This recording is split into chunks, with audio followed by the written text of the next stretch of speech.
It's the Go Gopher Podcast with Mike Grimm, episode number 162. I am Mike Grimm, voice of the Golden Gophers, and welcome back to the podcast. We're talking Golden Gopher women's hockey this week on the Go Gopher Podcast. The fourth-ranked University of Minnesota women's team is the overall fourth seed in the 11-team NCAA tournament. The Gophers will host the fifth-seeded Colgate Club this Saturday at Ritter Arena at 2 o'clock.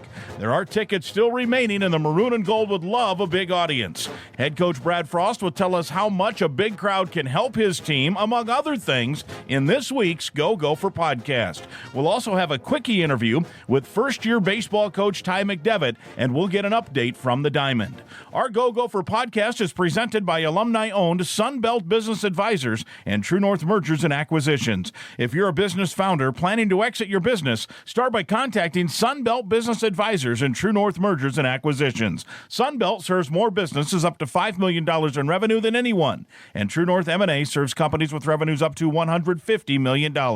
Get a confidential, no-cost, no-obligation business valuation started today. Hey, make the most of your life's work. Visit sunbeltminnesota.com or tnma.com today. Affinity Plus Federal Credit Union is also a big sponsor of the Go Gopher Podcast. Life math is complicated, and Affinity Plus Federal Credit Union makes it easier with local financial experts available to help in person or virtually. Go to affinityplus.org/Go Gophers for more info. And thanks again to the great folks at Affinity Plus. Great products, support, and people. That is a banking hat trick. The Go Gopher Podcast is also presented by OnX Maps. Find out how to download the OnX Fish app for free by listening to the Go Gopher Podcast.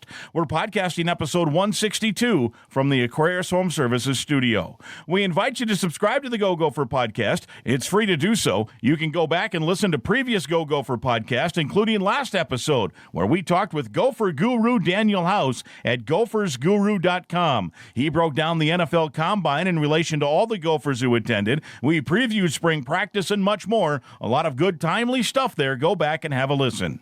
This week, we're talking Golden Gopher hockey with women's coach Brad Frost. He'll join me next.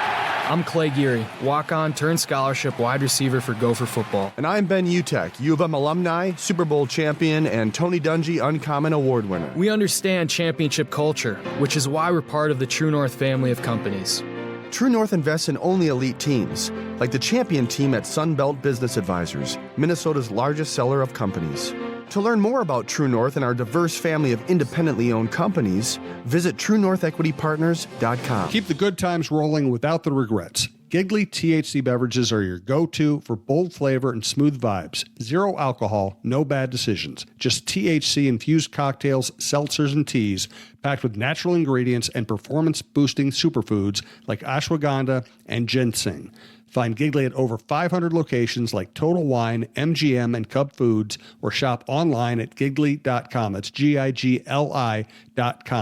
Ready to upgrade your drink game? Use the code Giggly North, as in Giggly Talk North. Giggly North, GIGLI North, for 50% off your first order. Giggly, sip smarter, feel better.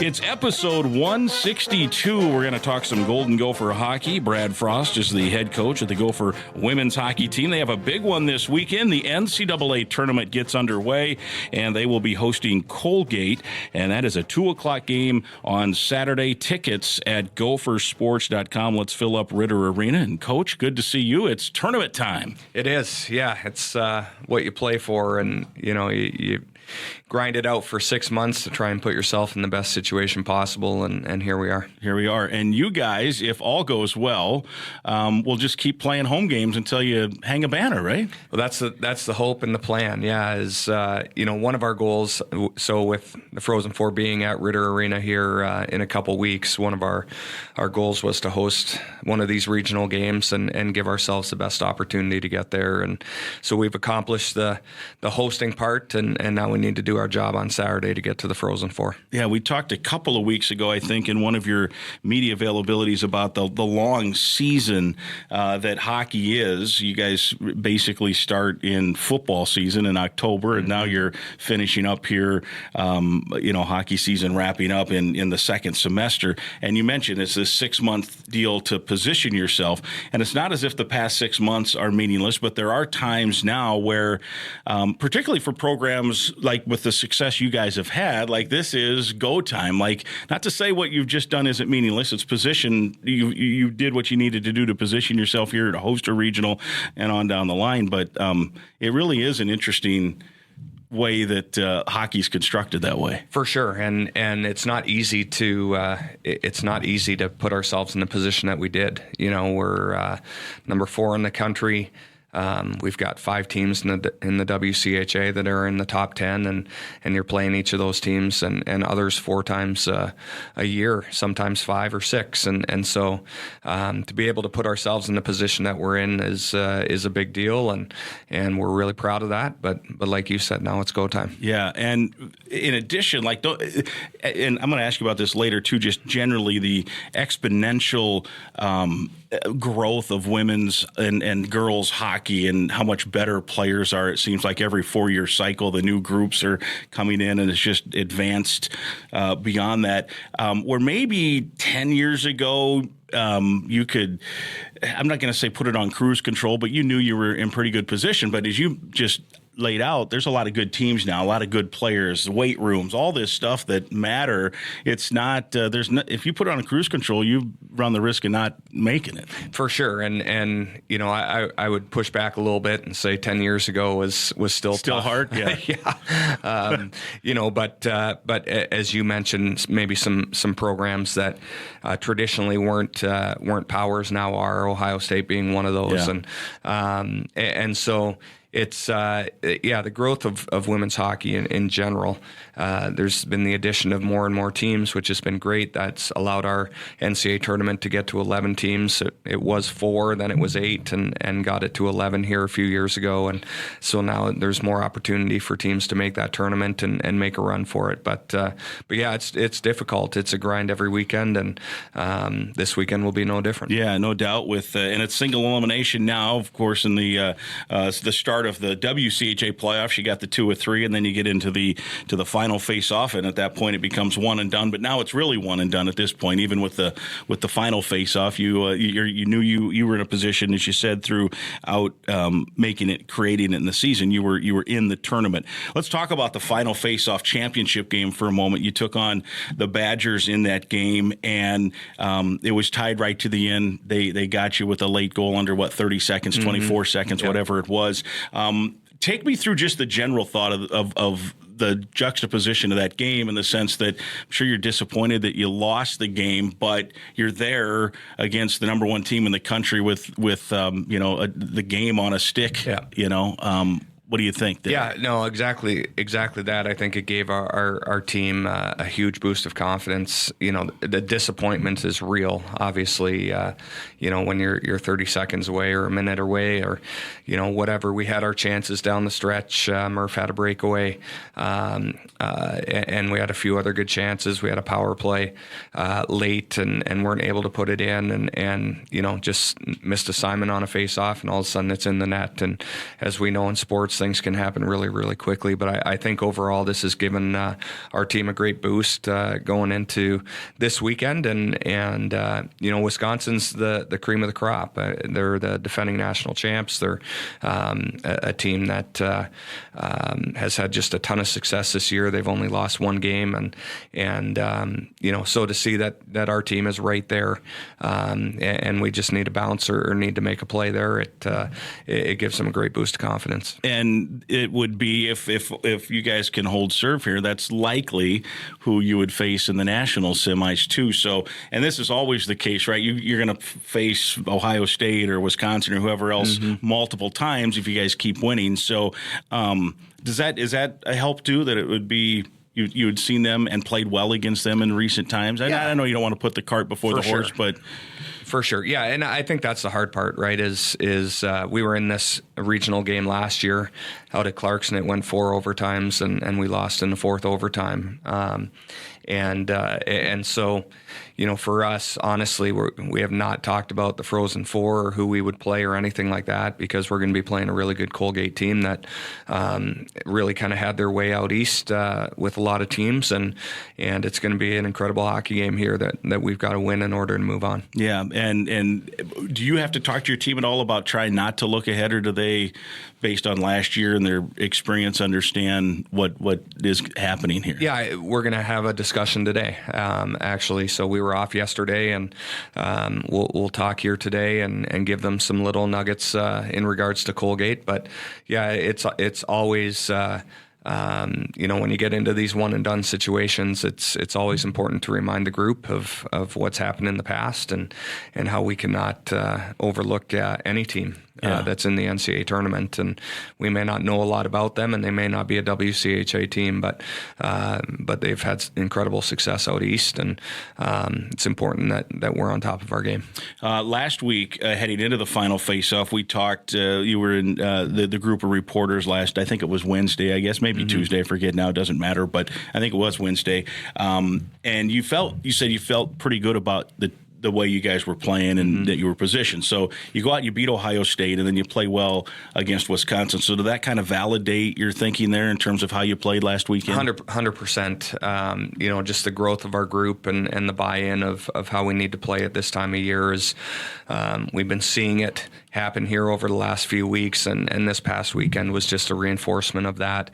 We got down 2-0 early to Ohio State, and Murph, the best player in the country, brings us back on the power play with a beautiful goal and then a nice assist on a one-timer and rebound. Ella Huber puts it in, and so now all of a sudden it's 2-2 going into the second, and then we scored 2 in the second, 2 in the third, and so to score 6 unanswered against a team like Ohio State is impressive, and again, that gave us confidence going into that championship game against Wisconsin. I think we can laugh about it a little bit now, but I was so I flipped the game on. I had tickets to the men's game on Friday, so I was going to go to that, but you guys started earlier than that at 4:30, so I'm sitting on my couch. I flipped the game on, and you had mentioned, in fact, I asked you, what about Ohio State on Wednesday? I said, tell me about the Buckeyes. And you said they come out, they want to bring the fight to you. They're very good at the start. That when we've lost to them, that's what the key has been. So I'm going to paraphrase what you said, but basically you're like, we got to throw the first punch. We got to come out and be tough. I flip it on, and we're like 52 seconds in, and it's 1-zip. And then, I don't know, it seemed like a minute later, but maybe it was 6 or 7 minutes later. All of a sudden it's 2-zip, and I'm like, Frosty can't think like this is throwing the first punch. No. But boy, did you guys respond with the 2 power play goals, and the next thing you know, the thing was on. For sure. And I just go back to the resilience of our group, and to be able to, in a big moment, come back from 2 down like that was huge. And our power play is one of the best in the country. And Murph, like I mentioned, is, in my opinion, the best player in the country. And she really brought us back in that game, and had one later in the game as well. Yeah, and she is one of a list of finalists now for the Patty Kazmaier. And not to get off subject of the task at hand this weekend, but and maybe you don't want to talk about it, but is she got a pretty good shot to win that? I mean, how do you think that might handicap? I mean, I'm biased, sure. but yeah, I sure think she does. There are 4 Wisconsin players in that top 10 as well. When you look at kind of the all-conference voting and how that went, Murph was on the second team. Those other players were all on the first team. And, I think there's probably some reasons for that in regards to other coaches voting. But I just think she's such a tremendous player. She's a threat every time she's on the ice. She brings eyeballs to the game, and she's must-see TV. Yeah. And this weekend, I told her after the weekend, might have been her best weekend of her career from what I've seen. And that's a great time to have one of the best players in the country leading your team. Yeah, this is the time when your best players need to step up for sure. She's got 100 career goals now as well. And it's one of those, like, I forget what the movie is, where it's like, are you not entertained, right? Yeah. I mean, with what she brings. I'm sure there are times where you shake your head like, we didn't need that at that particular time, but other times like, we sure needed that. Yeah. So, right? Yeah. I mean, it is pretty fun to watch. It comes with the territory, and quite honestly, every person that comes to one of our hockey games that, friends of mine or family members or whatever, them and their kids, their favorite player is always number 18. Yeah. And so just to see that the publicity that she brings to our program as well as to women's hockey on the national and international level is amazing. And there's no player like her and in women's hockey, and I think that's what sets her apart. Yeah, she's amazing. A plus 32 plus minus. Are you a believer in plus minus? A little bit? A little bit. Yeah. Yeah.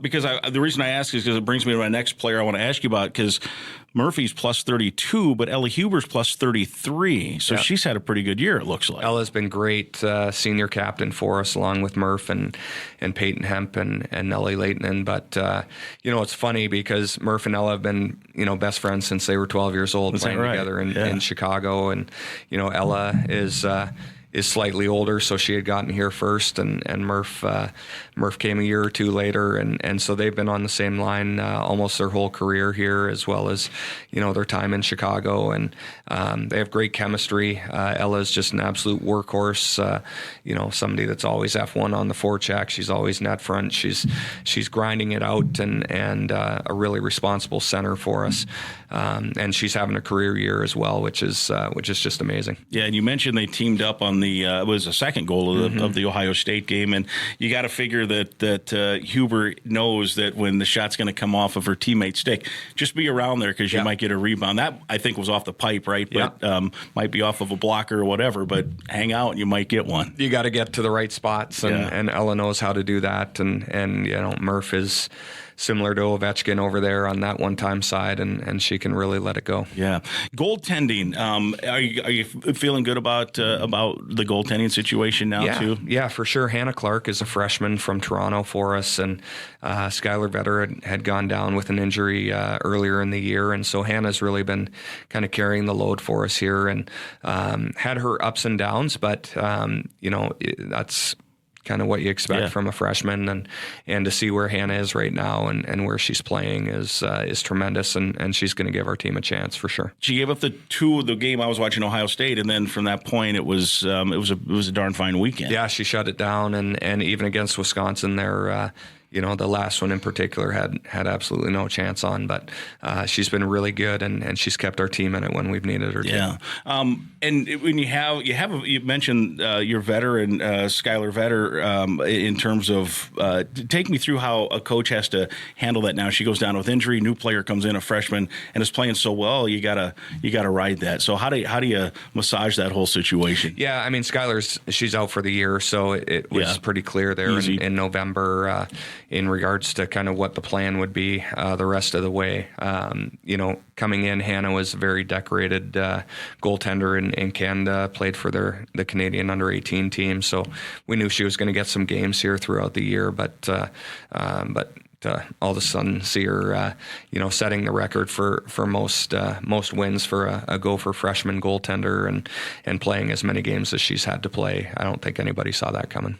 This weekend, it's a Saturday game, 2:00 at Ritter Arena. Colgate is in town. We will preview that. I want to read a quick sponsor mention, and then we'll get back to Gopher hockey. We want to thank Affinity Plus. It is your local credit union, proudly serving Minnesota since 1930. If you're a current Gopher student or a proud Gopher alum, that makes you eligible to join this financial that wants to build a meaningful banking relationship and put you first. You can meet with a local employee at any of their branches statewide, including one right near campus on University here in Minneapolis. To learn more and find other ways to connect, go to affinityplus.org/Go Gophers. That's affinityplus.org/Go Gophers. Affinity Plus Federal Credit Union, federally insured by NCUA. People-centered banking, perfect for Gophers. All right, the Raiders of Colgate in town Saturday. What can you tell us about them? A very good team. They're a very offensive team. They have Kulti Katakova, a Czech kid who's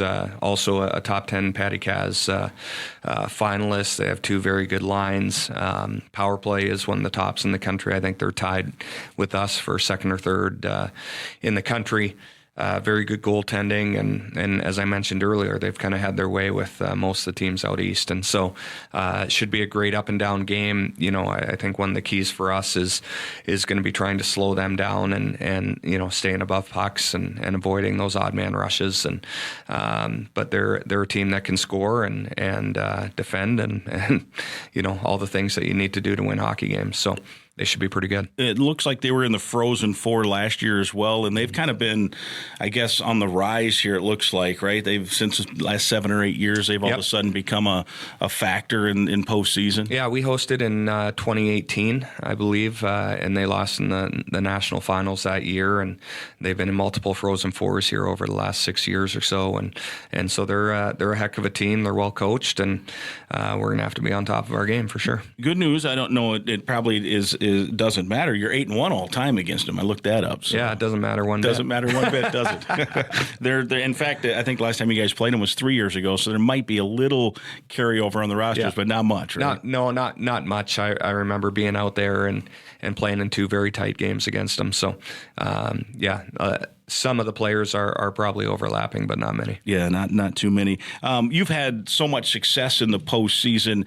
How you handle a postseason, does it vary by the personality of each given team, or do you just have a set philosophy on here's how we need to be successful in the postseason? Yeah, it's a great question.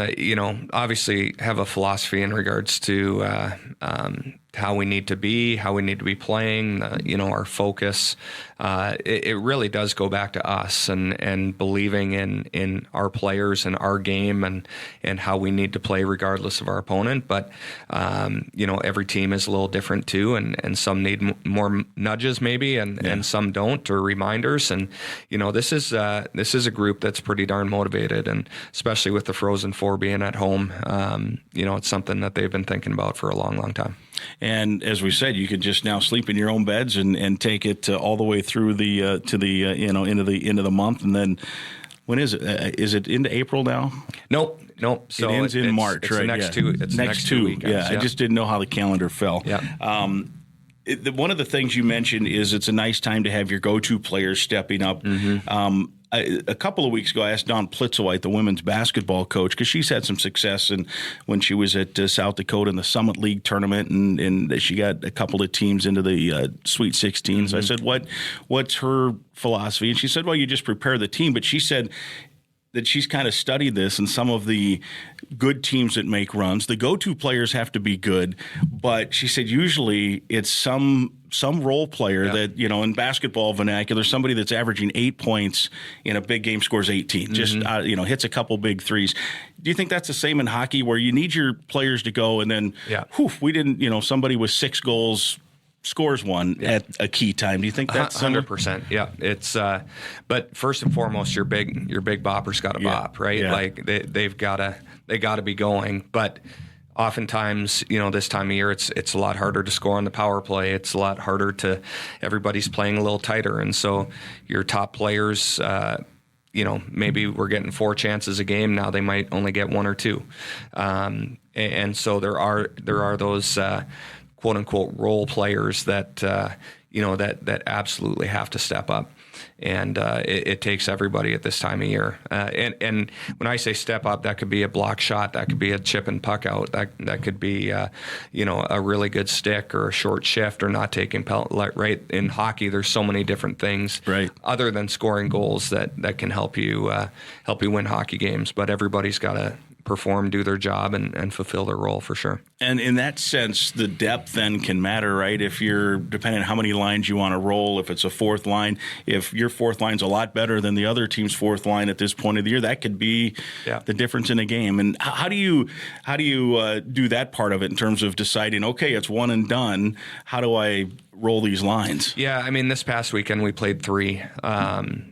Pretty much the whole game. One of our 4th line players, Ali Franco, Emma Connor went down against Ohio State, put Franco in there, and she was there for the rest of the game against Ohio State, and all of Wisconsin, scores a goal for us. Her 3rd of the year, as you talk about, as we were just talking about, people stepping up and did a great job. And so, our fourth line players, whether we play a fourth line or spot them in or whatever, they need to be ready. They're a big part of it too. And you kind of manage the game, see how that's going, and kind of decide from there. Home ice edge is a factor, certainly, just from a travel standpoint and a comfort standpoint, but from an atmosphere standpoint, it can actually, really have an impact. So I'll set the softball on the tee here and let you crank away at how important it is for a lot of people to be coming to this game wearing maroon and gold and giving you guys a boost. Well, unfortunately, you get to playoffs and season ticket holders no longer have their season tickets. You got to buy an extra ticket. All the groups that we've had of these girls teams and youth teams, their teams are now done and kind of dispersed. And so, you get to the biggest part of your year, and oftentimes the crowds are the smallest, like they were against Minnesota State Mankato in the first round of the playoffs. And so it is absolutely critical that we have people in the building. Our players feed off of it. It's the biggest game of the year to get to the Frozen Four. And, you may not be able to get tickets to the Frozen Four, but you have an opportunity to come to an NCAA tournament game. The ticket prices are the same as what they were throughout the season. So you're looking at $8-10, something like that, and $5 group tickets if you get 15 people or more. So get some people together, come out and cheer us on and help get us to the Frozen Four. And it is really a good show. I mean, right? It's good hockey. It's quality hockey. You're sitting close. There's not a bad seat in the place. No, it's an amazing place to play. It's an amazing place to watch a game, and everybody's right on top of you. And so, our players deserve it. And this program deserves it, and we hope people can come out and cheer us on. Yeah, and it should be a good game. You guys got a real shot to get to the Frozen Four here. Yeah, right. Yeah, you think about, you said it's the most important game up to this point. It really is. Yeah. Gophersports.com to get tickets. Let's get a nice crowd out there on Saturday. A couple of general hockey questions. You had mentioned that years ago it was a 4-team event. It was the Frozen Four. That was it, right? Mm-hmm. You get invited 4 teams. It got to 8. Now it's been 11 for what? Is it 3 or 4 years? 3 or 4 years. Yeah. Is that the right number? Do you like that number? I think. Would you like to see it grow? I think we need to get it to 12. So the top 4 teams host. The top 3 teams host 2 other teams. They play a play-in game, basically, or a regional game to play the top. The host team. So, and then the 4-5 matchup is just the 4-5 matchup. Yeah. So we don't have 2 teams coming to us playing off to see who plays us on Saturday. It's just Colgate. And so, it's just kind of awkward, I think, having 11 versus 12. What they've done is tried to mirror the men's percentage in regards to here's how many teams are in the NCAA and women's hockey. Here's the percentage, same thing as the men to get into the tournament. So the men have 16 that get into the tournament, but they have more teams than we do. We have 40 some odd teams, and that percentage gets us to 11. So I think for the betterment of the game, getting to 12 probably makes more sense here, and I imagine that might happen down the road. But yes, that'd be what, just like you'd add an extra team. So Colgate would end up playing a 12 seed, and then that winner would face you. Yes, if that's how that worked exactly. this year. Yeah. And then one more team gets a chance. Yeah, for right? sure. And there's everybody that's in the tournament has a chance for sure. So us, Wisconsin, Ohio State, and Duluth are all in it from our league, and there's a chance that all of us could make it in that Frozen Four. So we'll see what happens. Yeah, no doubt. All right, a couple of other quick questions. We talked about the growth of girls hockey at the youth level into the high school level, and obviously it's created now a great game at the college level. Now we're seeing the pro women's league, which of course the Minnesota Frost, who I'm sure you're making royalties off that nickname, right. They won it last year.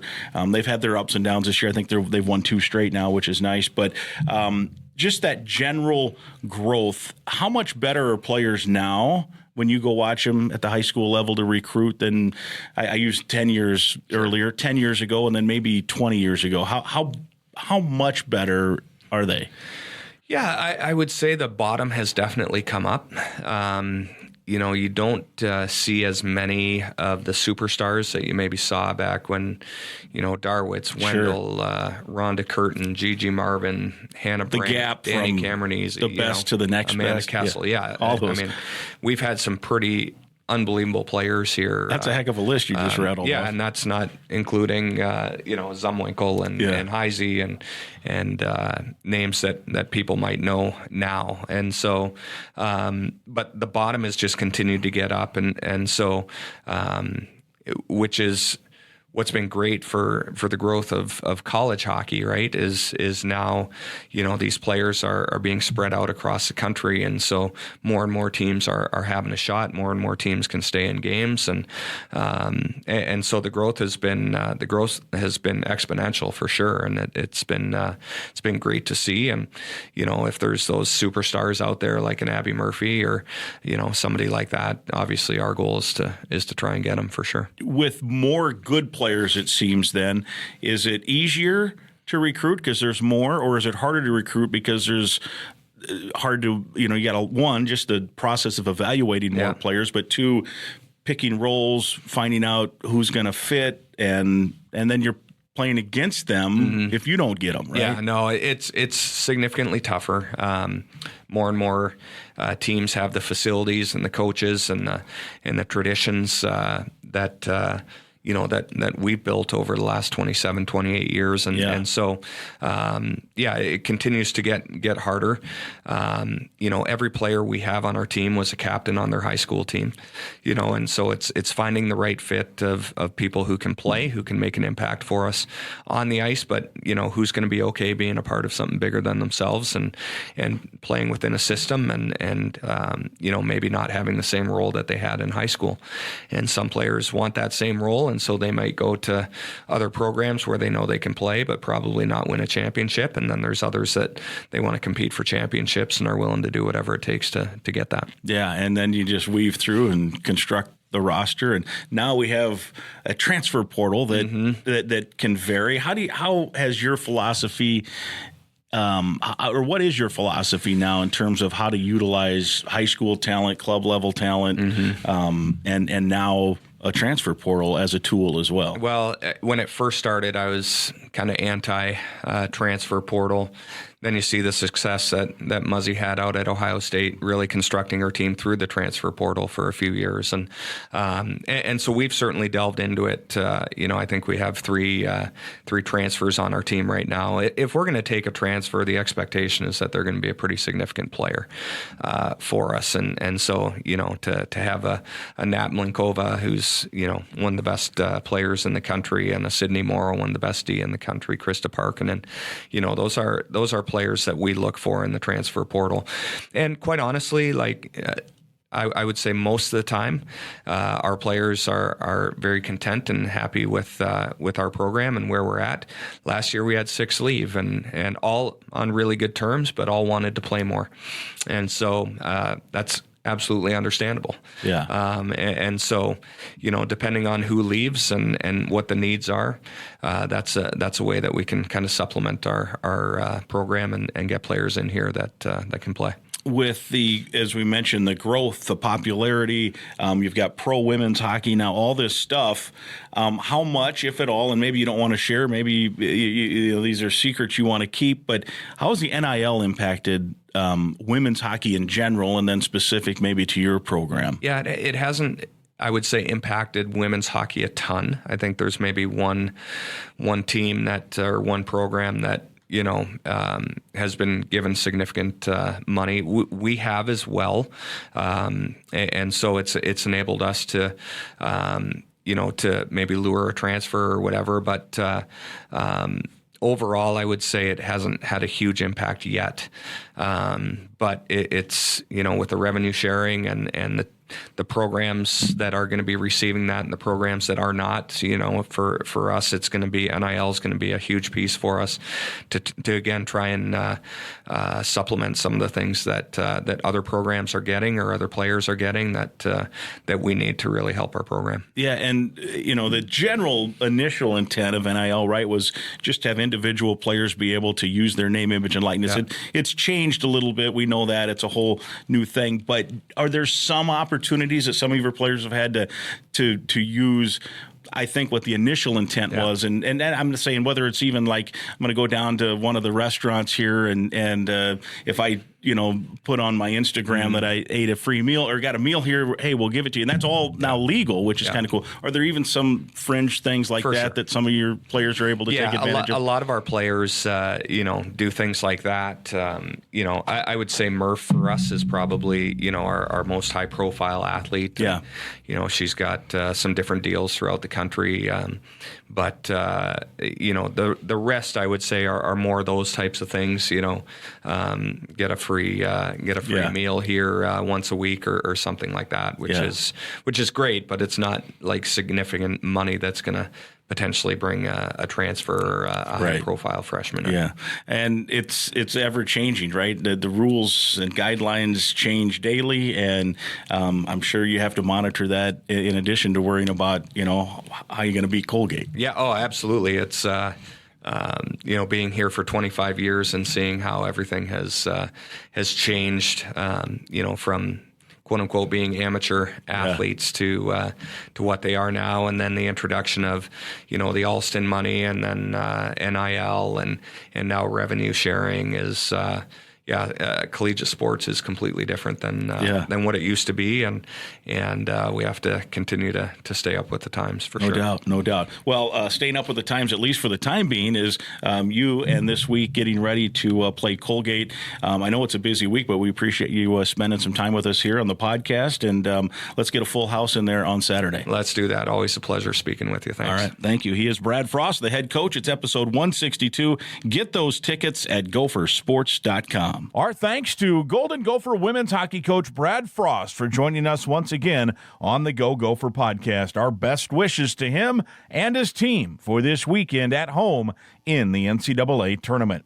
Hey, ice fishing is here, and it's time to hit the frozen water with OnX Fish. It's the fish app with the most comprehensive fishing tool for increasing your confidence on the ice. Use OnX Fish to find new places to fish and sort by lakes, species, abundance, trophy, and keeper potentials. OnX Fish also shows you hot spots, lake-by-lake regulations, private and public land ownership info, and more. And for a limited time, download OnX Fish for free in Minnesota and Wisconsin. You can go to onxmaps.com/fish to get more information on the app that's changing the game on ice.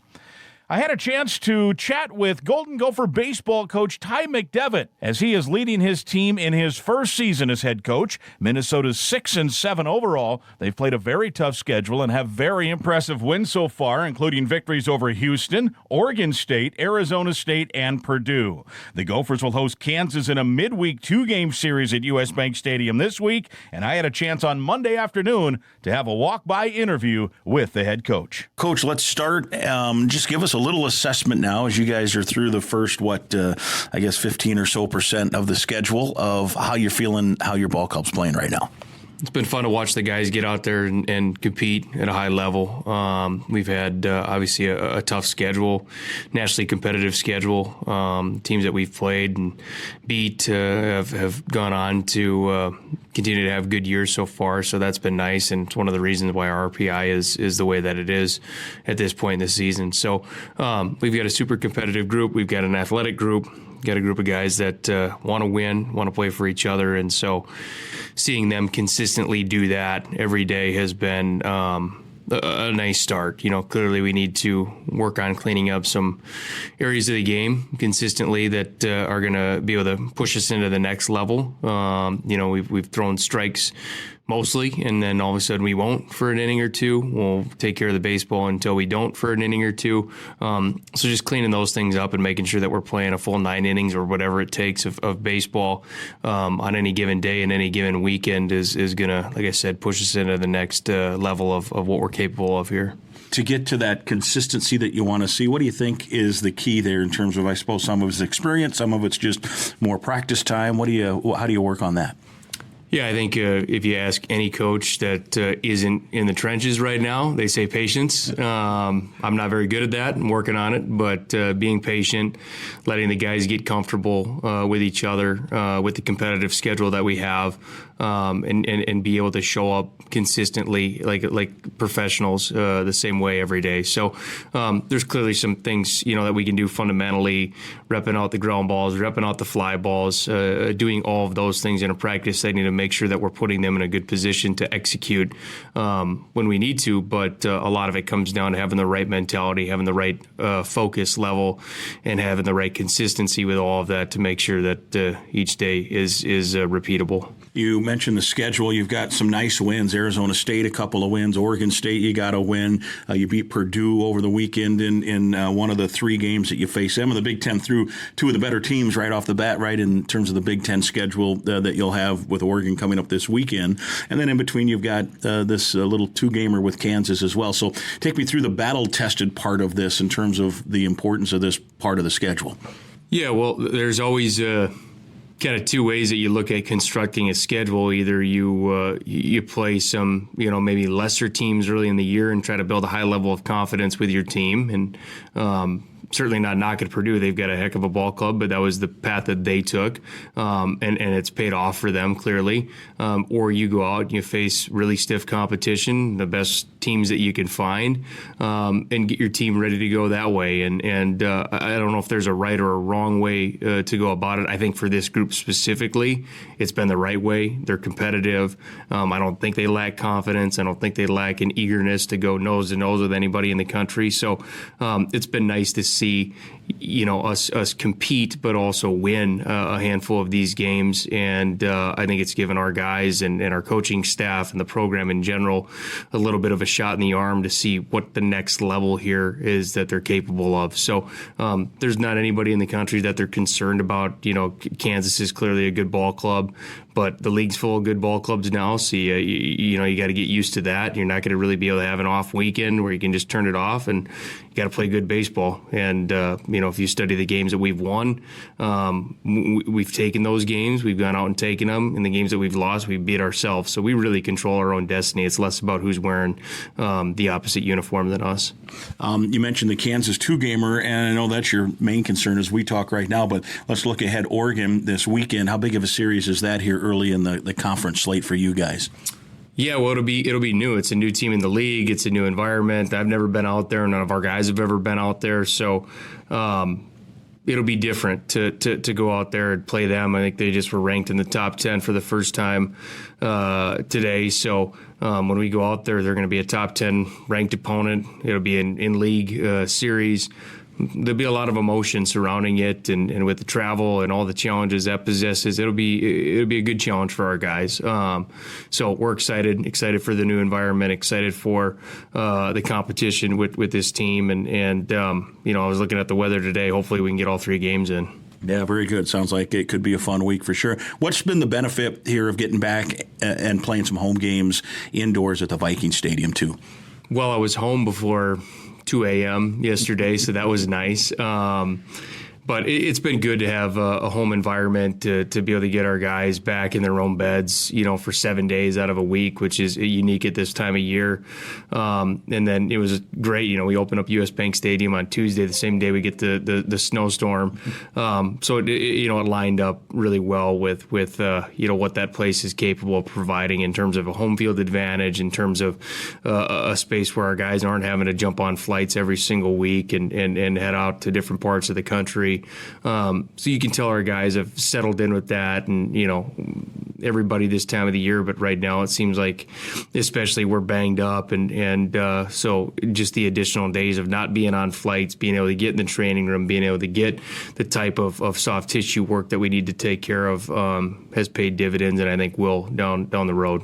All right, very good. Have a good rest of the week. Good luck. Awesome. Thanks, Mike. My thanks again to Gopher baseball coach Ty McDevitt for giving us a little insight into this year's season so far. Certainly sounds like the future is very bright for this Golden Gopher baseball team. Our thanks as well to Gopher women's hockey coach Brad Frost, and best of luck to him and his team this weekend in the opening round of the NCAA National Tournament at Ritter Arena, taking on Colgate. Gophersports.com has all the info on Saturday's matchup, including how to buy tickets. Episode 162 is presented by Sunbelt Business Advisors and True North Mergers and Acquisitions. If you're buying or selling a business, visit sunbeltminnesota.com or tnma.com. We're also partnered with Affinity Plus Federal Credit Union, a locally member-owned full-service financial invested in you. You can learn more at affinityplus.org/Go Gophers. That's affinityplus.org/Go Gophers. Affinity Plus, banking for Minnesotans, with you from Pee-wees to the pros. OnX Maps also sponsors our show. Happy fishing. Again, I'd invite you to listen to past podcasts, and please right now click that subscribe button to the Go Gopher Podcast. It's free to subscribe and free to listen at any time. And please share the link to the podcast with others so they can subscribe and listen as well. And if you enjoyed the podcast, please offer some positive feedback on your social media channels. We'll talk again next week.